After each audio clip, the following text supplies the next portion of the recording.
Guys, welcome to my class. आज फिर मैं एक नए वीडियो के साथ में कुछ ऐसी हाइपोथेटिकल कंडीशन हमारे साथ में हो जाती है जो हम नहीं कर पाए। हम नहीं मेरे पास ऐसा होता तो मैं वैसा करती, मैं वैसा कर चुकी होती, है ना। मेरे पास ऐसा होता, अगर मेरे पास बहुत सारा पैसा होता तो ऐसा होता। ऐसी मौका हमको कई बार बोलना पड़ता है, ऐसे कई बार चांस मिलते हैं हमें, तब हम वहाँ पे फंबल हो जाते हैं, स्टक हो जाते हैं कि हम इसको इंग्लिश में कैसे बोलो। तो आज वही चीज़ लेकर के आई हूँ मैं, और मुझे विश्वास है कि ये वीडियो आपके लिए बहुत ही फ्रूटफुल होगा। तो गाइस, इसको शुरू करते हैं। वुड हैव का मतलब ये होता है कि एक तो उसमें कार्य को किया जाता होता, या फिर आपके कुछ पास होता। जहाँ हैव आता है गाइस, तो उसका 1% तो आप ऐसे समझ जाते होंगे कि पोजीशन वाली कंडीशन आ रही है ना। तो हैव से आपको मैं पहचान बता देती, कुड हैव आ जाता है, शुड हैव आ सकता है, और वुड हैव भी आता है। तो हैव जहाँ लगा है, मतलब आप कहीं ना कहीं 1-2% आपको दिमाग में स्ट्राइक करता है कि पोजीशन वाली कंडीशन होगी, है ना। तो यहाँ पे भी पहला हम जो अर्थ निकालेंगे, समझेंगे, उसमें हम पास होता की कंडीशन में लिखेंगे। यानी आपके पास कोई ऑब्जेक्ट होता, कोई वस्तु आपके पास होती, कोई चीज आपके पास होती, यहाँ पे वर्ब नहीं आएगा, ध्यान रखना। वर्ब के लिए मैं दूसरा चीज लेके आऊंगी। एक ही वीडियो में मैं दोनों चीज कंपेयर करते हुए लेके आ रही हूँ। जब आपको नाउन लिखना है, चीजें लिखना, ऑब्जेक्ट लिखना है, लेकिन वहां पे वर्ब नहीं करना है, तो कैसे करना है। अब मैं बोलती I would have a book, मेरे पास एक किताब होती, है ना। अभी मेरा पढ़ है तो नहीं मेरे पास, है ना, नहीं है। अगर मैं वहां होती तो मेरे पास ऐसा होता। ऐसे कई बार कंडीशन बनती है ना। अरे यार, मेरे पास तो ये नहीं है, बट अभी तो मेरे पास कार होती, ठीक है ना। अगर मैंने समय पे ले ली होती तो मेरे पास कार होती। तो इस प्रकार का सेंटेंस जब हम बनाते हैं तो आई वुड हैव लगा करके यू वुड हैव लगा के इसको कैसे कंप्लीट करेंगे, देखिए जरा। I would have a book, मेरे पास एक बुक होती। यू वुड हैव मनी, तुम्हारे पास पैसा होता। ही वुड हैव कार, तुम्हारे पास कार होती। है क्या, नहीं है, होती ना। अगर आप पहले ले लेते तो आपके पास कार होती। She would have big house, उसके पास एक बड़ा सा घर होता। ठीक है, यहाँ तक तो क्लियर हो गया। अब गाइस, इसमें अगर आपको कंडीशनल सेंटेंस देखना तो उसको एक अलग वीडियो में मैंने कवर किया हुआ, उसको वहां पे देखना पड़ेगा। बट आप नॉर्मली जब स्पोकन में लेंगे तो आप ऐसा भी बोल सकते हो, यस यार I would have a car, मेरे पास कार होती, है ना। ठीक, इस प्रकार भी बोल सकते हैं। लेकिन अगर निगेटिव होता, सामने वाले ने बोला अरे नहीं नहीं आपके पास तो होती, नो नो यार आई would not have a car, मेरे पास कार नहीं होती, क्योंकि मैंने जो भी आपका रीजन दे सकते हैं कि मेरा इंटरेस्ट नहीं था या जो भी था, तो आप उसको कैसे, अब निगेटिव कैसे करेंगे। आई would not have a book, मेरे पास बुक नहीं होती क्योंकि मैं लाई नहीं हूँ, है ना। You would not have money, तुम्हारे पास पैसा नहीं होता। मतलब पास होते के लिए आपको ये चीज बोलना है। She would not have a car, उसके पास कार नहीं होती। She would not have big house, उसके पास बड़ा घर नहीं होता। अब ये भी हो सकता है, क्या उसके पास एक कार होती, क्या हमारे पास एक बड़ा घर होता। तो ये हम जब इंट्रोगेटिव बोलते हैं, हम प्रश्न पूछने की बारी कहते हैं, तो वही एज यूजुअल जब मैं आपको बताती हूँ कि वुड यहाँ पर आपका मॉडल वर्ब है, तो यहाँ पे वुड को आपको सामने कर लेना है। Would I have a book, क्या मेरे पास बुक होती, और क्वेश्चन टैग लगा देना, तो वो प्रश्न बन जाता, आंसर आपका यस और नो में हो जाता। Would you have money, would you have money, क्या तुम्हारे पास पैसे होते, या तो यस होता या नो होता। Would he have a car, क्या उनके पास कार होती। Would she have a new house, क्या उनके पास नया घर होता। तो इस प्रकार से आप इंट्रोगेटिव बना सकते हैं। इसका मैं एक एग्जांपल और लेके आ गई हूँ कि आप उसको और इजीली समझ जाएंगे कि आप किस प्रकार से एक कंडीशनल टाइप की वीडियो में इसको ले सकते हो। इफ वी हैड मनी, अगर हमारे पास पैसा होता। इफ वी हैड मनी, अगर हमारे पास पैसा होता। We would have a car, हमारे पास कार होती। तो इस प्रकार से हम वुड हैव का यूज यहाँ पे करते हैं। बहुत छोटे वीडियो में लेकिन बहुत कीमती चीजें लेकर के आई हूँ। और गाइस, मुझे होप है, मुझे उम्मीद है कि आपको ये डेफिनेटली अच्छे से समझ में आ गया होगा। इसको डेली कॉन्वर्सेशन में बहुत सारी जगह पे लेके आएंगे तो ये बहुत ही अच्छे से परफेक्शन के साथ आपकी स्पोकन इंग्लिश में हो जाएगा, ठीक है ना। चलिए अब वुड हैव का दूसरा सेंस क्या निकलेगा। देखो गाइस मैं बार बार बताती कि दोनों जगह वुड हैव है, लेकिन वुड हैव में यहाँ पे आपने नाउन या कोई ऑब्जेक्ट रखा था, देखो सारे ऑब्जेक्ट है यहाँ पर, ठीक है ना।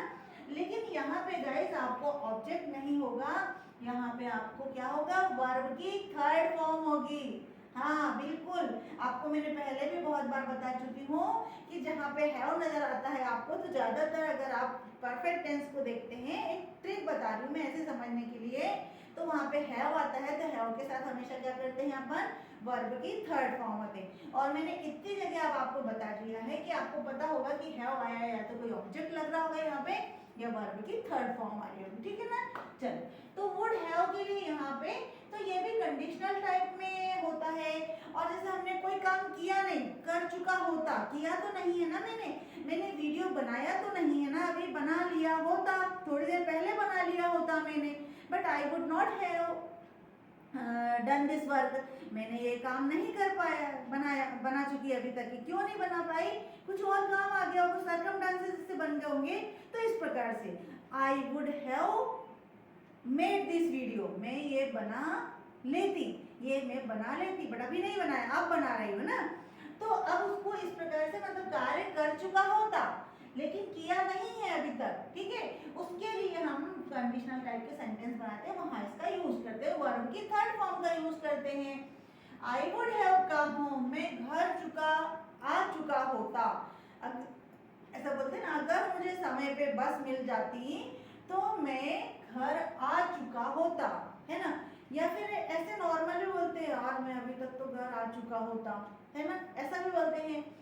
You would have written a letter, तुम एक लेटर लिख चुके होते, क्योंकि तुमको अगर किसी ने बोला था तो आपने ये लेटर पहले लिख लेना था, लिख चुके होते, अगर आप अपनी मर्जी से कुछ करते होते तो आप इसको लिख सकते थे, है ना, लिख चुके होते। He would have gone to Bhopal, अब जैसे किसी को जाना था और वो नहीं जा पाया तो अपन बोलेंगे कि यार वो अभी भोपाल में होता, वो जा चुका होता, अभी भोपाल में, भोपाल जा चुका होता। She would have bought things, वो चीजें खरीद चुकी होती, अब तक उसको पहले कोई चांस मिल जाता होता या वो मार्केट में होती तो वो चीजें खरीद चुकी होती। She would have bought things, वो चीजें खरीद चुकी होती, है ना। इसको निगेटिव कैसे करेंगे, हर चीज का 3 सेंटेंस हमेशा मैंने बताया है। आई would not have come home, मैं घर नहीं आ चुकी होती भैया, अभी मेरा तो कोई काम था, ऐसा कुछ था तो बता दोगे। You would not have written a letter, तुम लेटर नहीं लिख चुके होते। He would not have gone to Bhopal, वो भोपाल नहीं जा चुका होता, अभी तक तो नहीं जा चुका होता। She would not bought things, वो चीजें नहीं खरीद कर चुकी होती अभी तक की।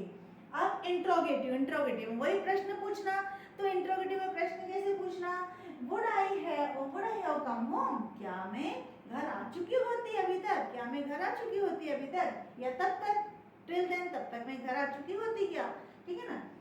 Would you have written a letter, क्या तुम एक लेटर लिख चुके होते, अभी तक आप एक लेटर लिख चुके होते, यदि आपको मैंने दिया होता, इफ आई गिव यू, आपको मैंने दिया होता। तो नेक्स्ट देखेंगे, would he have gone to Bhopal, क्या वो भोपाल जा चुका होता। हाँ, अगर अपन बोले ना समय पे यदि उसको बस मिल जाती तो वो जा चुका होता, क्या वो जा चुका होता। Would she have bought things, क्या वह चीजें खरीद चुकी होती, यानी क्वेश्चन आ गया है यहाँ पे, है ना। फिर गाइस इसको मैं एक चीज और बताती कि आप कैसे कंडीशन में बता रहे हैं कि आप कहाँ ज्यादा यूज कर सकते हैं, तो वहां आते हैं इफ वी हैड रीच्ड, अगर हम पहुंच चुके होते, रेलवे स्टेशन में बात करते ना अपन, स्टेशन पहुंच चुके होते, reached station. We would have caught the train, हम ट्रेन ले चुके होते या पकड़ चुके होते। निगेटिव भी बना सकते हैं उसका, if I had reached station on time, यदि हम स्टेशन पे समय पर पहुंच गए होते, so I would not have missed our train, हमारी ट्रेन को हम नहीं मिस्ड करते, है ना। कर पाते वाली बात नहीं, क्योंकि अपन तो कुड के लिए कुड है में लगा देते, सेम कट गाइस, बिल्कुल बहुत ज़्यादा अंतर नहीं है। एक बार मैं कुड है और शुड है और वुड है का साथ में वीडियो लेके आऊँगी ताकि आपको और इजीली कंपैरिजन बन जाएंगे। कोई बहुत ज़्यादा डिफरेंसेस नहीं है, बस आप उसको एक दो बार प्रैक्टिस में लेंगे और उसको खुद भी अपनी हाइपोथेसिस एज्यूम करके देखेंगे कि आप ऐसा ऐसा बोलते हो, तो आपको पक्का ये वीडियो बहुत फ्रूटफुल लगेगा और आपको अपने कन्वर्सेशन में भी इसको लेने में मजा आएगा। Thank you for watching me. If you like this video so please like, share and subscribe so that they all person क्या विल डेफिनेटली, उनके लिए डेफिनेटली हेल्पफुल होगा जो इसको चाहते हैं, है ना, whoever students. Okay, thank you for watching me.